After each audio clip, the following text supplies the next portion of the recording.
All right, so the first thing we had a user, Sean, in Discord ask, he wanted to see an in-depth of Bildr and Airtable as the database and getting records and updating specific records. We do have a tutorial for this, so I'll chat that here if anyone's interested, but I think we could also show this. Is that right, Mark? Yeah, we can do a quick demo on it. I was thinking I could use, I might just do it from scratch. I was going to go grab a template, but I think I'll just do it from scratch and just show the actions. I don't have like an Airtable base set up, but we can just talk through the actions, and it's pretty straightforward once you know how the actions work. And Drew, please feel free to chime in as well, because you have some insights in there that I may forget. So, all right, let me move the video out of my way here. There we go. So I've just got a blank project here. I'll just drop it in. So what I'm going to do is just basically make a button that will go get a set of Airtable records, and then another button that will update a set of an Airtable record. So let's start. Sorry, video is in my way again. There we go. All right, so let's start. I'll put a button on the page here, and we'll say, get Airtable. And we're going to do a click event. I'll just do a new flow, and we'll just call it get Airtable. And if I type a search into the actions, we have these three actions in here for list records, add record, and update record. So these are the three actions you're going to use to do these things. And all of these are based around our general API action. So when you come into them, there's going to be some parts of them that are basically using that same backend. So technically you could actually do these things with just the API action, but there are some nice things that we handle for you automatically if you use the Airtable actions themselves, like the list records action. And Drew, correct me if I get this wrong, but the list records action has some things in it where like it knows if there's more records to get, that kind of thing. So in these advanced options, it actually does more formatting than that. So like for Airtable, like it brings you back, it'll say ID and fields, and then fields is like a nested array, and it's formatted a little strange. We actually flatten that out so that it's what you would expect. You just get all your fields coming right in the top level of the JSON. And then, yeah, like what Mark was talking about with repeating, basically Airtable limits you to 100 records per call. And we, inside the action, read if there's more and make the call again and stitch those together, merge those together. And that's this offset value, right? Mm-hmm. So this will, like, if you if it needs to do a second set, say it limits it to 100 per request. So if there's, say, 170 records in your set, then the first request returns the first 100, and then that offset value will get set to know that there's another set. And so you can actually read this too if you want to do other things. But the general basic use case is you go take your Airtable API key, which you generate in Airtable, and what you'll do is create a project secret. So you'll go make a new secret. I'll call it Airtable here, and you'll paste your API key in here. So you'll do the same typically for test, dev, and production. In this case, like most of the time, those are just going to be the same because you're going to use the same backend for each deployment environment. And then you just select that secret here. So now that's going to use the Airtable API key that's stored server side. So that way it's never exposed on the front end. So someone using your app won't ever see your secret API key that you don't want exposed to other people.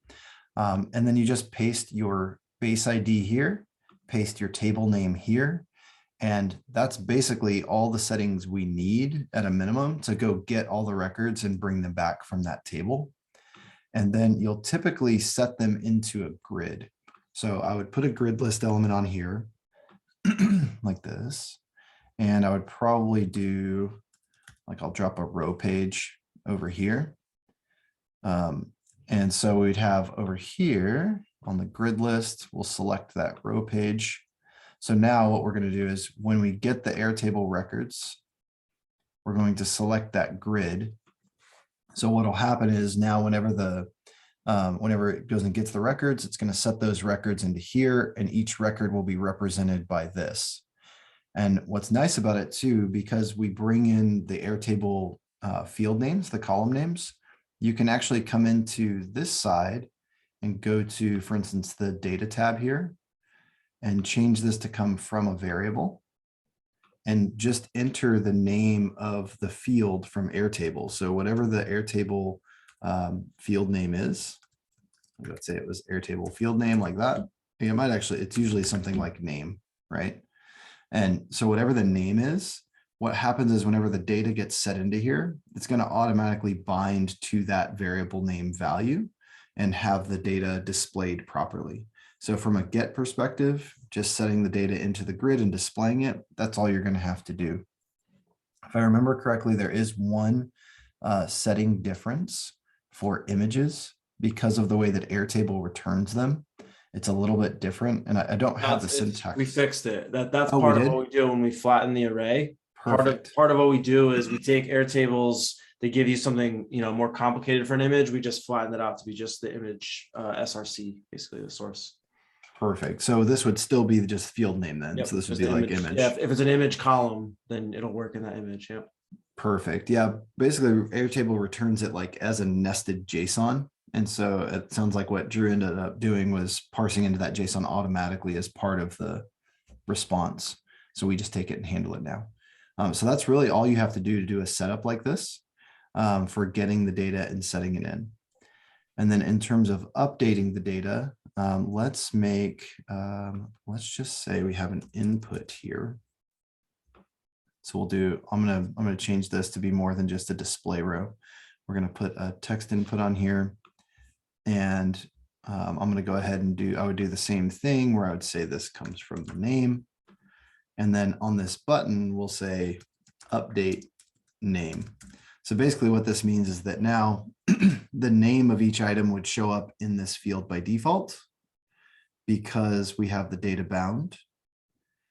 And then what the user could do is change the name, and then we'll make this update name button go send a request over to Airtable to do the update.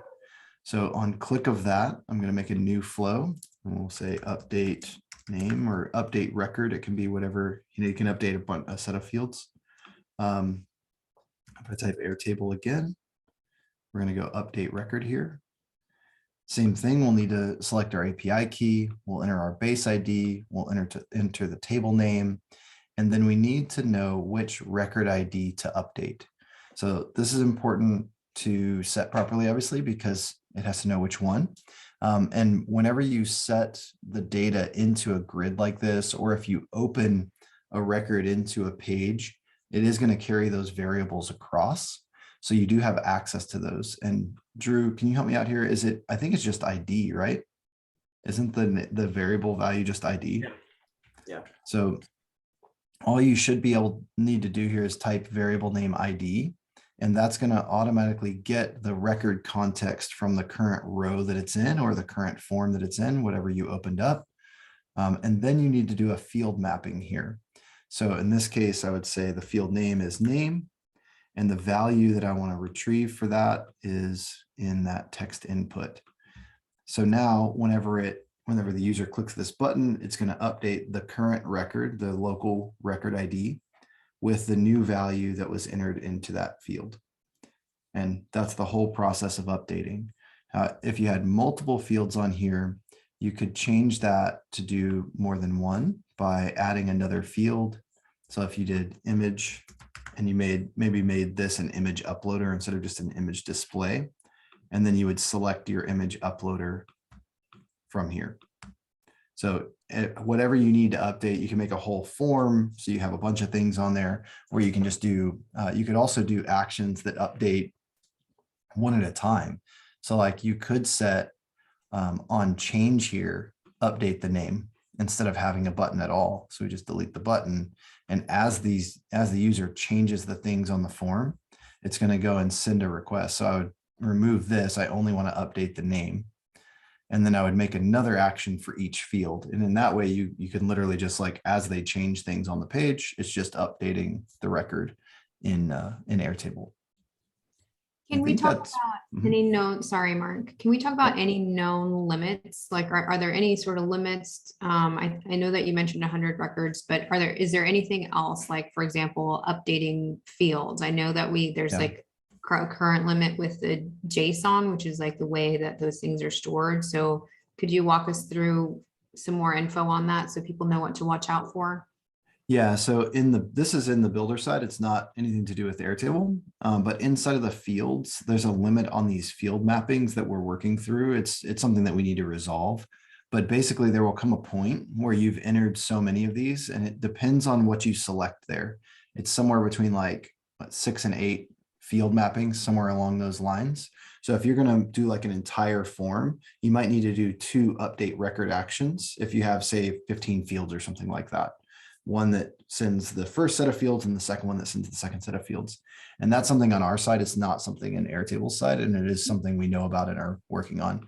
So you would add fields here, and what would happen is when you get, if I just put something in here so they all actually save, when you come back, you would end up like, say this is number 5 or whatever. When you come back in here, number 5 wouldn't have saved. Like it's a bug in the Bildr Studio that we're needing to resolve. So you would just create just another action there in the Yep. same flow. Okay, cool. Exactly. So I'd go like, this would be, 2, 3, 4, 5. And then let's say I capped out there. You should be able to do more than 5, but then I would come in here and I wouldn't use the same ones. I would have 6, 7, 8, 9, whatever it is, right? All the way through. And then what's going to happen is now whenever the update action, the update flow runs, so this would be like update record flow, it's going to run 2 calls to Airtable, one with updating the first set of fields and a second one with updating the second set of fields. Right. Awesome. Great. Okay. I think that's it. Anything to add there, Drew? Not really. I'll just say, I guess when you really do this in practice and you run into some edge cases in Airtable, there are some things that are a little trickier, but you can get anything done. So like we'll be able to help out in Discord, but we just can't cover every last edge case in the default actions, and Airtable is pretty complicated. So if you run into something like follow that and it doesn't work, just let us know. We'll be able to walk you through it. That's a good point. Just thinking about that with the filtering, especially, right? The Airtable Yeah, the filtering's hard. It's like we can do it. We can show you how to do it, but like we haven't really figured out a good way to make their filtering easy yet. It's just kind of like a tricky system they use. They have kind of a crazy syntax for their filters. And when I did one a month or 2 ago, I had like the documentation was wrong. The way that it said to write it was not even the right way to write it. And so I wrote it all out and then it didn't work. And we had to just kind of step through it until we figured it out. So if you run into something like that, like Drew said, just come in Discord and we can help you out. Awesome. Thank you, Mark. That was great.